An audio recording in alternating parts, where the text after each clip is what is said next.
السلام عليكم ورحمة الله وبركاته.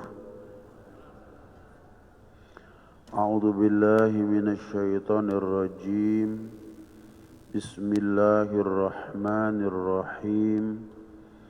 الحمد لله رب العالمين، والصلاة والسلام على أشرف الأنبياء والمرسلين سيدنا وحبيبنا وشفيعنا ومولانا محمد صلى الله عليه وسلم وعلى آله وأصحابه والتابعين لهم بإحسان إلى يوم الدين.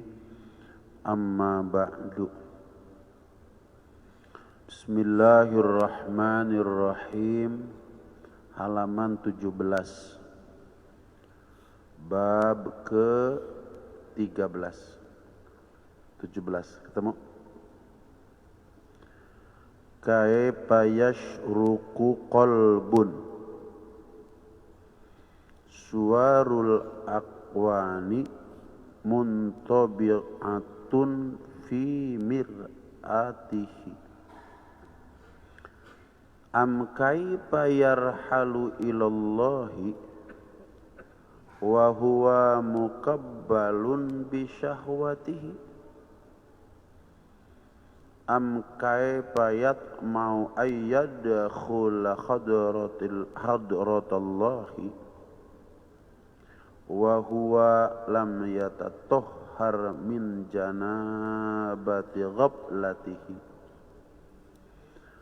am kaifa yarju ayyab hamada iqal asrari wa huwa lam yatub min habwatihi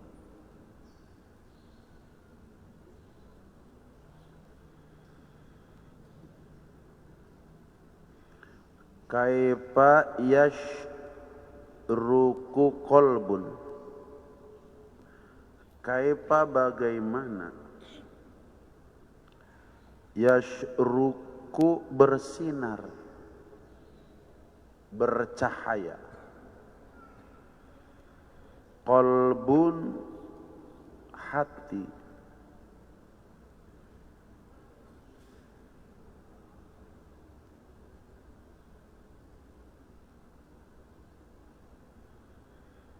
suwaru aqwani muntabi'atun fi mir'atihi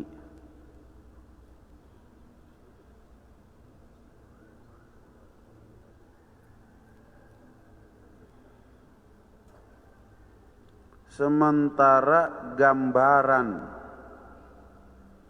suwarun sementara gambaran atau adalah gambaran, al-aqwani dunia, kaun, boleh alam semesta. Aqwan itu jamak daripada kaun.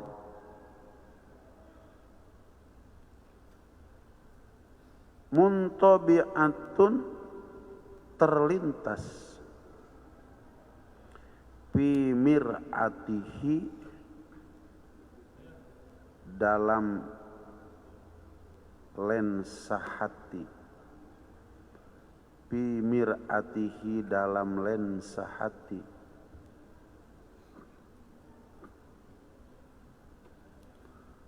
Am kaifa yatma'u ayyadkhula hadratallahi wa huwa lam yatatahhar min janabati ghablatihi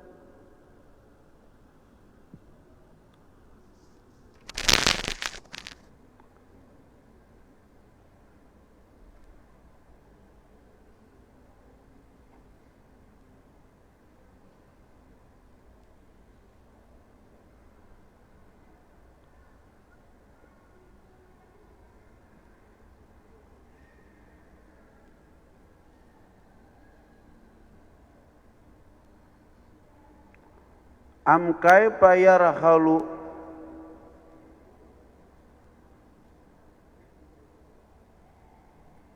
atau bagaimana, kaifa atau bagaimana,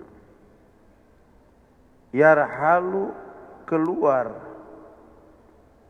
hati, yarhalu keluar hati, ilallahi kepada Allah,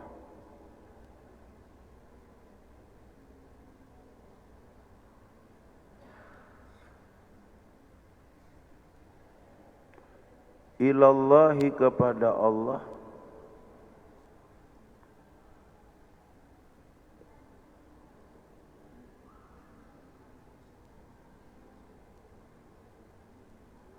wa huwa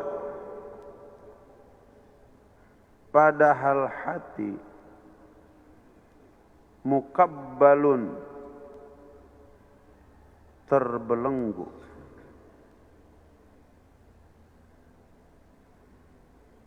mukabbalun terbelenggu,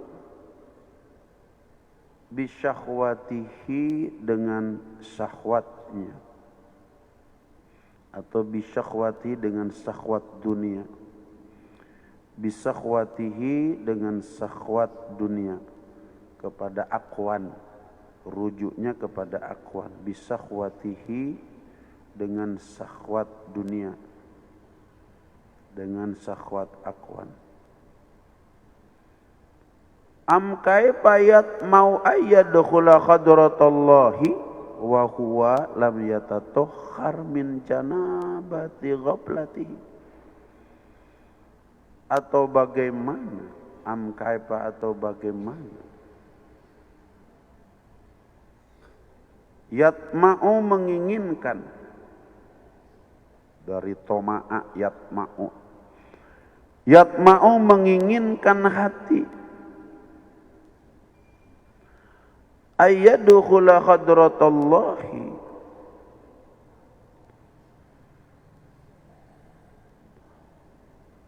akan masuk ke hadirat Allah Subhanahu wa taala, ayyadkhula akan masuk ke hadirat Allah Subhanahu wa taala.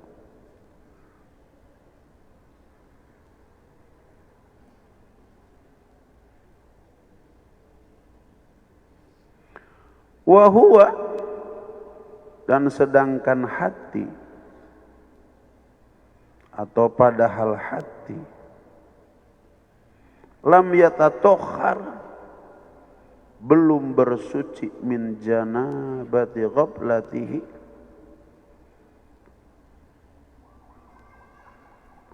dari dosa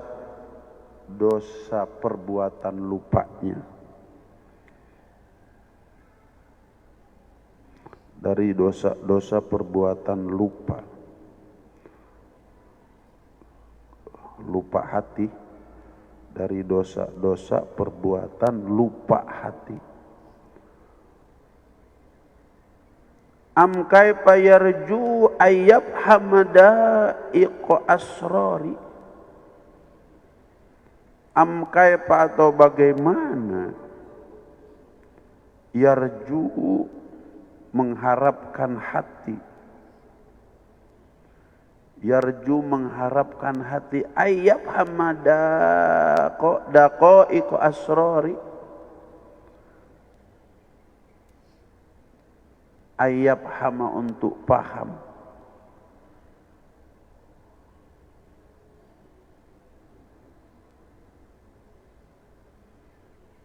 untuk memahami hati atau untuk paham hati. Daqaiqu asrari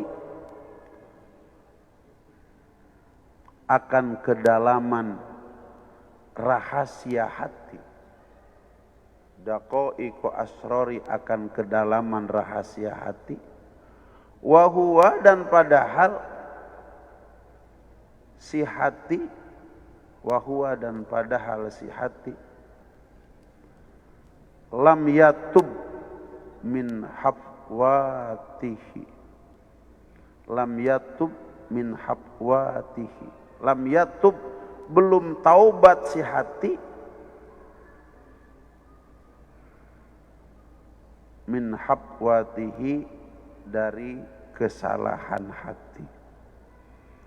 min hafwatihi, dari kesalahan hati.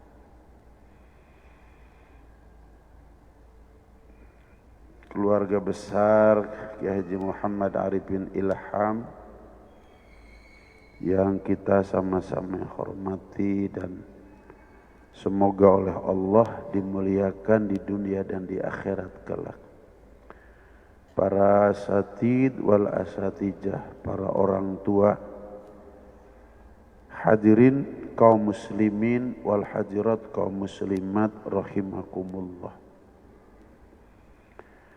Terlebih dahulu marilah kita bersama-sama memanjatkan puji serta syukur kehadirat Allah Subhanahu wa taala atas anugerah besar, anugerah agung yang Allah Subhanahu wa taala berikan kepada kita pada saat ini. Apakah anugerah agung, anugerah besar itu? Anugerah yang bernama hidayatut taufik, hidayah yang paling tinggi, paling agung, paling luhur di sisi Allah Subhanahu wa taala. Apakah hidayatut taufik itu? Hidayah di mana Allah Subhanahu wa taala telah memberikan kepada kita, meringankan kepada kita sehingga kita dengan mudah melangkahkan kedua belah kaki kita, melanggangkan kedua belah tangan kita, berada di rumahnya Allah Subhanahu wa taala, melaksanakan sholat subuh dengan berjamaah, berzikir dan berdoa kepada Allah Subhanahu wa taala. Dan kita bersyukur lagi kepada Allah Subhanahu wa taala. Allah memberikan kekuatan, kesabaran untuk memperpanjang iktikaf kita insyaallah sampai dengan datangnya waktu isyraq. Dan kita melaksanakan satu kewajiban lagi, yaitu thalabul ilmi. Salawat beserta salam semoga tercurah terlimpah keharibaan kita baginda Nabi besar Muhammad sallallahu alaihi wasallam kepada para sahabatnya, keluarganya, dan kepada seluruh umatnya, termasuk kepada kita yang duduk dalam majelis ini maupun yang mengikuti kajian ini di media sosial. Dan harapan kita nanti di akhirat kita semua mendapatkan syafaatul uzma dari baginda Nabi besar Muhammad sallallahu alaihi wasallam. Kajian kita pada pagi hari ini bab ke-13 atau maqalah ke-13. Sebagaimana yang sering Abah sampaikan, khususnya kepada para santri, bahwa ngaji itu syaratnya ada 3. Ngaji itu syaratnya ada 3. Syarat yang pertama, benar membacanya. Syarat yang kedua, benar memaknainya. Dan syarat yang ketiga, benar memahaminya. Untuk sampai mendapatkan ketiga syarat tersebut, modalnya sungguh-sungguh. Matanya dibuka, pikirannya dibuka, hatinya dibuka. Karena ilmu itu adalah sesuatu yang abstrak, tidak bisa dilihat, tidak bisa dibaca. Kalau kita mencari seekor kerbau, kemudian kita ngantuk, Kemudian ditanya, kamu lagi cari apa? Cari kerbau. Kemudian orang yang mencarinya ngantuk. Padahal kerbau itu segede alaihim gambreng. Kira-kira dapat enggak? Jadi kalau kerbau segede alaihim gambreng kita cari dalam keadaan ngantuk tidak akan ketemu, dibangunkan itu. Bagaimana mencari ilmu yang abstrak itu? Imam Syafi'i pernah menggambarkan susahnya mencari ilmu, menangkap ilmu, lebih susah menangkap rusa. Ada binatang yang namanya rusa. Jadi kalau santri pondok pesantren Tahfizul Quran Az-Zikro yang jumlahnya 100 orang, kemudian ada rusa, dikejar, kalau bisa nangkap hebat. Begitu susahnya nangkap rusa. Ilmu lebih susah ditangkap ketimbang nangkap rusa. Kira-kira kalau kita mau nangkap rusa, apa yang kita persiapkan? Lari, tenaga, segala macam kita persiapkan agar bagaimana rusa itu bisa tertangkap. Kalau rusa, kalau mencari ilmu yang lebih susah daripada menangkap rusa, kemudian kita tidak mempersiapkan diri, sangat susah untuk bisa kita menangkap ilmu. Insyaallah siap semuanya ya, semangat ya. Gitu. Di dalam bab yang ke-12 kita sudah mendapatkan pencerahan dari Syekh Ibnu Athaillah bahwa untuk mendapatkan kedekatan kepada Allah Subhanahu wa taala itu disyaratkan harus ujlah. Apa? Ujlah. Berpindah dari tempat ramai ke tempat sepi. Kemarin sudah dijelaskan manfaat ujlah akan mendatangkan 10 kebaikan. Tapi yang dimaksud ujlah di sini bukan hanya ujlah fisik. Akan tetapi harus dibarengi dengan ujlah hati. Karena tidak ada artinya ujlah fisik kalau tidak dibarengi dengan ujlah hati. Justru hati itu yang penting, yang harus ujlah. Karena ketika hati kita ujlah, maka akan dapat memberikan manfaat kepada fisik. 14,5 abad yang silam Rasulullah Shallallahu Alaihi Wasallam bersabda dalam salah satu hadisnya, Inna fil jasadi mudghatan, idza soluhat soluhal jasadu kulluhu, wa idza fasadat fasadal jasadu kulluhu. Sesungguhnya Allah Subhanahu wa taala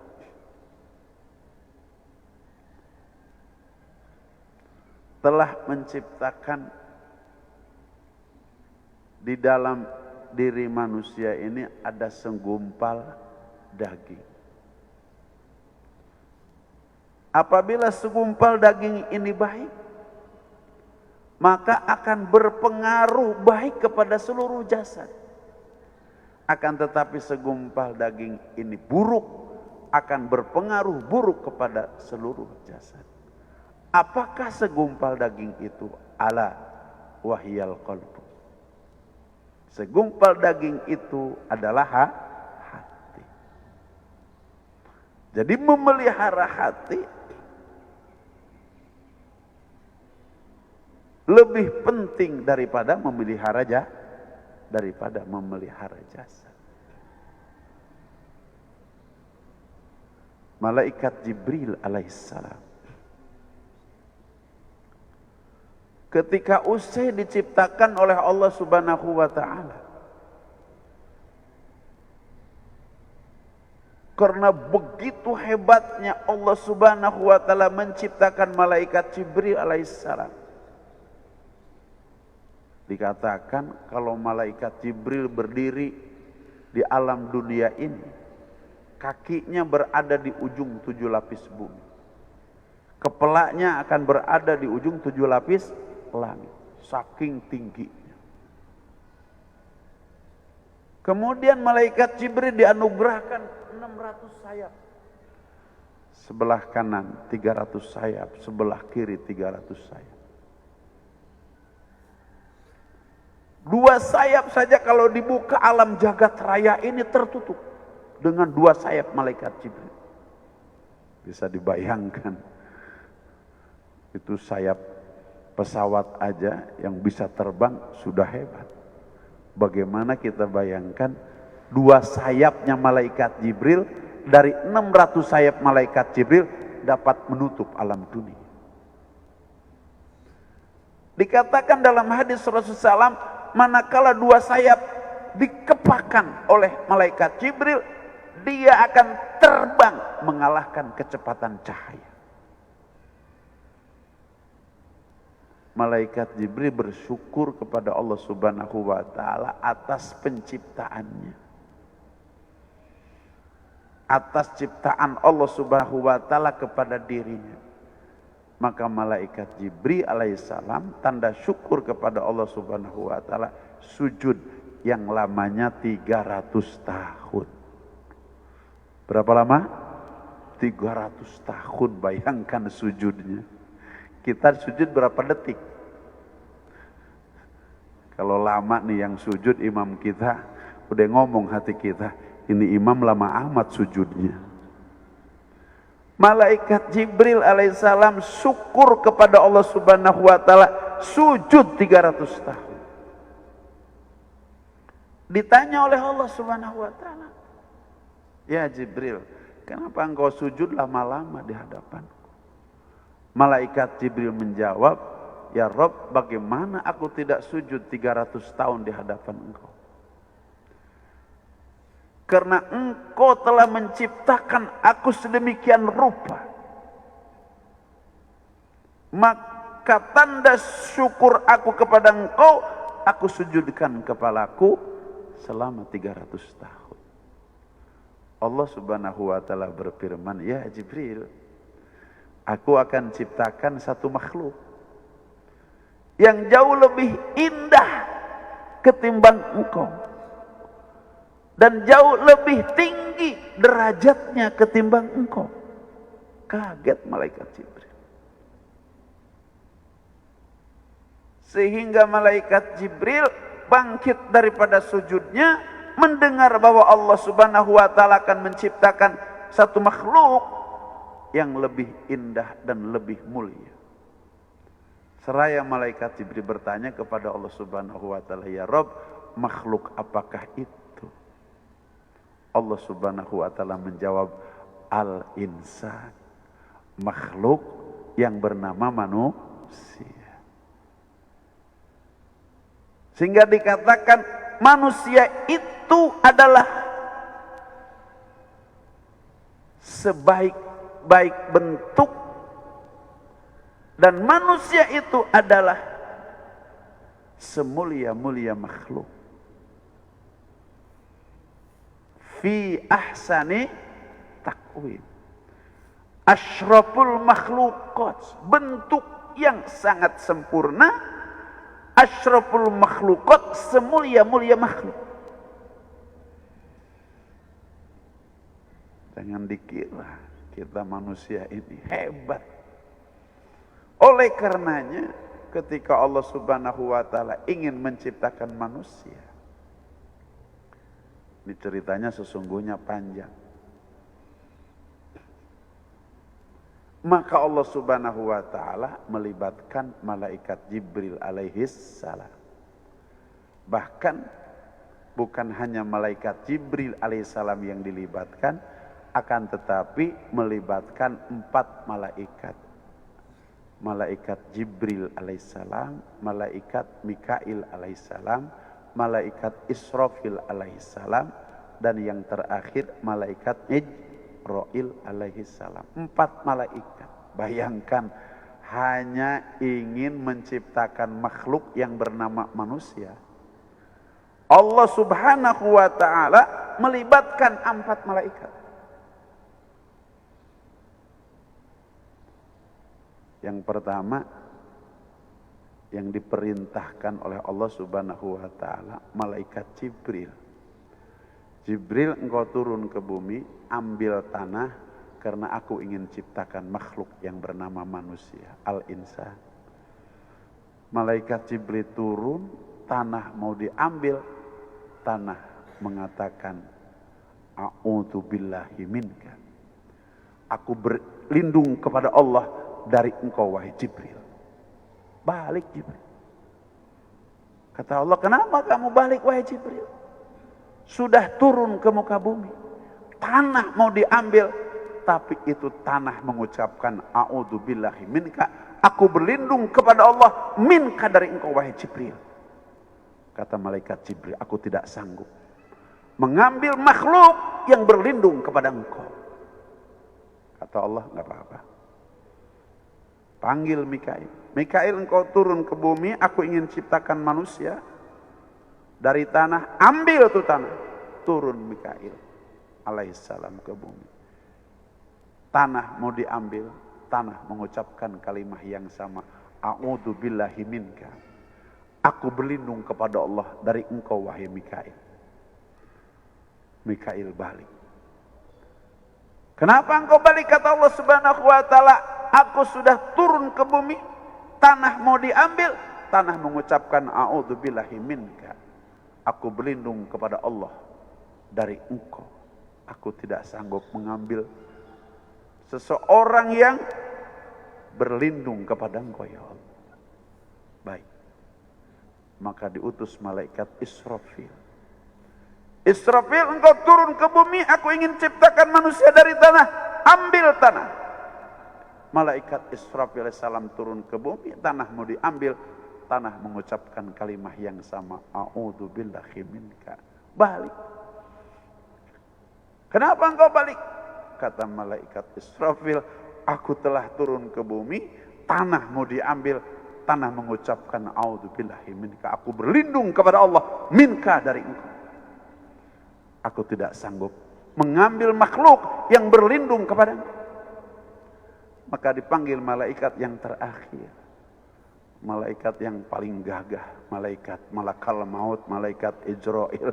Ijrail, kamu yang terakhir. Kamu harus dapatkan itu tanah.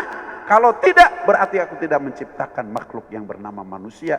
Karena makhluk yang bernama manusia, aku ingin ciptakan dari tanah. Maka malaikat Ijrail turun ke alam dunia. Ketika tanah mau diambil, mengucapkan kalimat yang sama. A'udzu billahi minka. Kata malaikat Ijrail, kalau Jibril mundur gara-gara kalimat a'udzu billahi minka, Mikail mundur gara-gara kalimat a'udzu billahi minka, kemudian Israfil mundur gara-gara kalimat a'udzu billahi minka, maka aku harus maju dengan a'udzu billahi minka. Ketika tanah mengucapkan a'udzu billahi minka, maka malaikat Ijrail pengucapan a'udzu billahi minka. Tanah berlindung kepada Allah, malaikat Ijrail berlindung kepada Allah, sama-sama berlindung kepada Allah, maka tanah menyerahkan diri kepada malaikat malakal maut, malaikat di bawah. 40 tahun disimpan, maka ketika sudah 40 tahun, malaikat Jibril dipanggil, bawa itu tanah ke hadapanku. Maka apabila tanah sudah dibawa ke hadapan Allah subhanahu wa ta'ala, malaikat Jibril menjadi saksi atas penciptaan makhluk yang bernama manusia. Tangan Allah subhanahu wa ta'ala sendiri yang membentuk dari ujung rambut sampai dengan ujung kaki. Tidak ada makhluk yang diciptakan oleh Allah subhanahu wa ta'ala mengalahkan kehebatan makhluk manusia tangan Allah Subhanahu wa taala sendiri. Tangan agung, tangan mulia Allah Subhanahu wa taala sendiri. Tapi jangan pernah membayangkan bahwa tangan Allah Subhanahu wa taala sama dengan tangan kita. Jangan pernah membayangkan bahwa tangan Allah Subhanahu wa taala sama dengan tangan makhluk. Jangankan tangan kita dengan tangan Allah. Tangan Pak Andang dengan tangan ayam kira-kira beda apa enggak? Beda apa enggak? Jangankan tangan kita dengan tangan Allah. Tangan kita dengan tangan kerbau beda apa enggak? Apalagi tangan kita sebagai makhluk dengan tangan Allah Subhanahu wa taala. Oleh karenanya ketika ada sebuah kata-kata bahwa dengan tangan Allah makhluk diciptakan, manusia diciptakan, jangan pernah menggambarkan Allah bertangan seperti tangannya makhluk. Seperti apa tangan Allah? Seperti keagungan dan kemuliaan Allah Subhanahu wa taala. Dibentuk. Kemudian setelah dari ujung rambut sampai dengan ujung kaki selesai, Allah letakkan dua pasang mata. Allah letakkan dua pasang telinga. Allah letakkan hidung. Allah letakkan bibir. Allah letakkan lidah. Allah letakkan gigi. Allah letakkan tangan. Allah letakkan kaki. Malaikat Jibril berkata kepada Allah Subhanahu wa taala.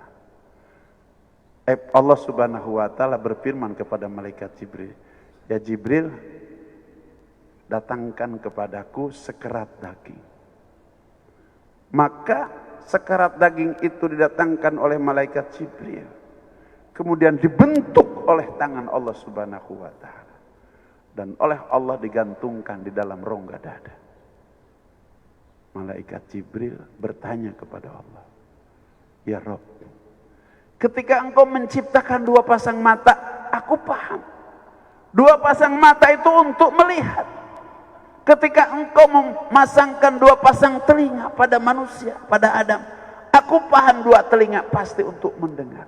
Ketika engkau pasangkan hidung, aku paham untuk bernapas, untuk mencium setiap wangi bau. Ketika engkau pasangkan dua bibir, lidah, aku paham bibir untuk berbicara. Engkau pasangkan gigi kepada Adam, aku paham untuk mengunyah. Engkau pasangkan dua tangan, aku paham untuk bekerja. Dua pasang kaki, aku paham untuk berjalan, untuk berlari. Tapi ketika engkau minta didatangkan sekerat daging, kemudian engkau bentuk sedemikian rupa, dan engkau gantungkan dalam rongga dada, aku tidak tahu. Ya Rabb, apa itu? Dan untuk apa itu?" Allah Subhanahu wa taala menjawab kepada malaikat Jibril, "Hadhihi al-qalb." Ini Jibril yang disebut dengan hati. Kemudian untuk apa hati itu? Kata Allah Subhanahu wa taala, "Tempat aku berada dalam hati itu." Malaikat Jibril baru paham. Atas ucapan Allah Subhanahu wa taala, pada saat malaikat Jibril sujud di hadapan Allah Subhanahu wa taala 300 tahun. Di mana Allah Subhanahu wa taala berfirman, "Aku akan ciptakan satu makhluk yang jauh lebih sempurna dan jauh lebih mulia ketimbang engkau." Bagaimana tidak lebih sempurna? Diciptakan oleh tangan Allah Subhanahu wa taala sendiri, sehingga 14,5 abad yang silam Allah Subhanahu wa taala bersumpah dan mentahqiq, "Laqad khalaqnal insana fi ahsani taqwim." Aku bersumpah benar-benar telah menciptakan kami al-insana kepada manusia fi ahsani taqwim, dalam bentuk yang yang sempurna. Di sini memakai kholakna, bukan kholaktu. Kami, bukan aku. Kenapa kami? Karena malaikat, karena Allah Subhanahu wa taala ketika menciptakan manusia melibatkan yang lain, yaitu melibatkan 4 malaikat, sehingga Allah berfirman kholakna, bukan kholaktu. Ini hebatnya Allah, menghargai atas bantuan para malaikat yang 4, sehingga disebut oleh Allah Subhanahu wa ta'ala khalaqna. Beda dengan manusia, punya rumah dibikin oleh banyak orang, aku yang bikin. Padahal begitu bikin WC sama tukang WC. Betul? Bikin teras sama tukang teras. Tapi pas ditanya siapa? Siapa dulu? Saya dong, begitu. Allah tidak. Ketika melibatkan makhluk, Allah sebut kholakna, bukan kholaktu. Padahal Allah berkuasa untuk kholaktu. Karena malaikat Jibril semuanya diciptakan. Malaikat Mikail, Israfil, Ijril diciptakan oleh Allah subhanahu wa ta'ala. Tapi Allah sungguh menghargai terhadap jasa seseorang. Laqad khalaqnal insana fi ahsani taqwim. Sampai di situ tidak. Allah subhanahu wa ta'ala memuliakan kepada manusia dan bersumpah yang kedua. Walaqad karramna bani Adam. Dan aku bersumpah kalau benar-benar karramna, telah memuliakan kami bani Adam kepada Adam. Jadi kita ini asyraful makhluk, makhluk yang paling mulia. Kenapa kita tergolong makhluk yang paling mulia? Karena di dalam diri setiap umat manusia ada yang disebut dengan hati. Dan hati manusia itu adalah tempatnya Allah subhanahu wa ta'ala. Oleh karenanya kalau di dalam hati umat manusia ada Allah, ada keagungan Allah, ada kebesaran Allah, maka dia akan menjadi orang yang mulia. Karena di dalam hatinya ada yang mulia. Dia akan menjadi orang yang agung. Karena dalam hatinya ada yang maha agung. Siapa? Allah subhanahu wa ta'ala. Akan tetapi manakala sebaliknya, di dalam hatinya ada yang kecil, dia akan menjadi kecil. Ada yang kotor, dia akan menjadi kotor. Makanya dijelaskan oleh Syekh Ibnu Athaillah, bagaimana mungkin begitu seorang hamba dapat bersinar hatinya, sementara dunia ada dalam hatinya, dalam lensa hatinya dunia melulu. Pengennya punya rumah bagus, pengennya punya mobil bagus, pengennya punya jabatan tinggi, pengennya punya istri cantik. Itu yang ada dalam hatinya. Bagaimana mungkin Allah masuk ke dalam hati kita, sementara dalam hati kita ada yang kotor dunia, ada jabatan, ada perempuan. Begitu. Kemudian yang kedua, bagaimana hati seorang hamba dapat pergi menuju kebesaran Allah subhanahu wa ta'ala, padahal dalam hatinya masih terbelenggu dengan syahwat. Enggak punya dunia, enggak punya jabatan, begitu, enggak punya apa-apa, tapi keinginan untuk punya dunia, keinginan untuk punya jabatan. Itu namanya syahwat. Keinginannya besar, sehingga diliputi hatinya dengan keinginan-keinginan itu, padahal keinginan-keinginan itu belum tentu. Andai juga itu datang keinginan-keinginan itu sangat berbahaya untuk menutup kedatangan Allah subhanahu wa ta'ala. Seseorang kalau sudah punya harta, punya rumah bagus, mobil megah, duit banyak, datang lagi punya jabatan tinggi. Begitu. Kalau sudah duit banyak, mobil bagus, uang banyak, jabatan tinggi, ada yang ketiga, pasti ingin wanita. Betul nggak? Ini kan nggak punya simpanan karena kan nggak punya duit, nggak punya nggak dilihat siapa wanita yang mau lirik. Tapi kalau sudah punya duit, kakek-kakek dikejar. Kalau sudah punya jabatan, kakek-kakek dikejar. Betul? Terbuka untuk wanita. Ini syahwat. Begitu. Betul atau tidak? Betul. Kemudian yang ketiga.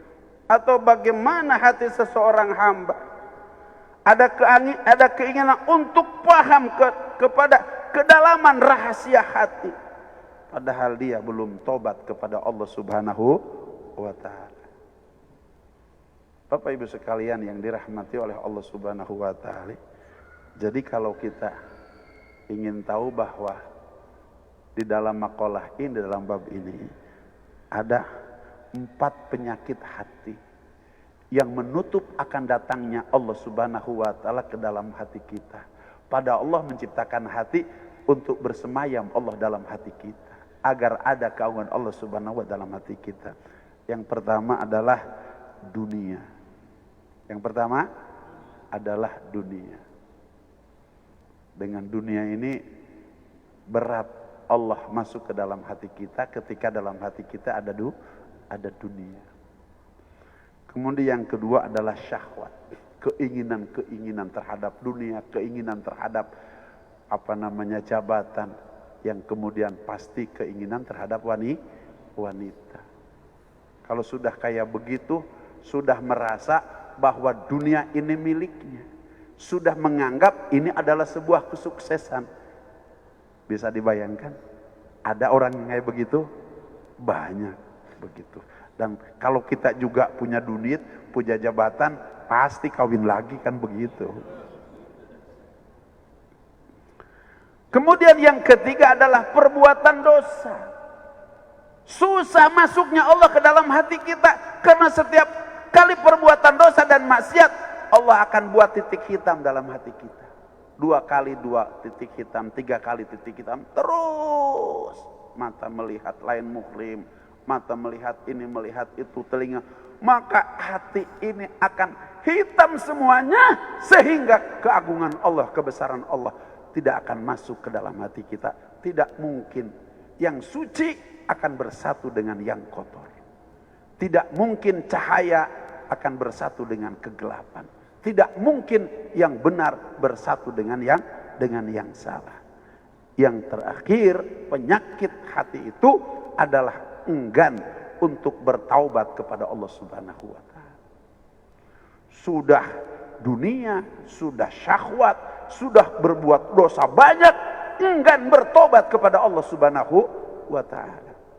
Padahal semua dosa dunia itu, semua dosa syahwat dan dosa-dosa maksiat yang mengkotori setiap hati umat manusia, itu dapat dihancurkan oleh tobat kita kepada Allah Subhanahu wa ta'ala. Allah berfirman dalam Al-Quran, ya ayyuhalladzina amanu tubu ilallahi taubatan nasuha.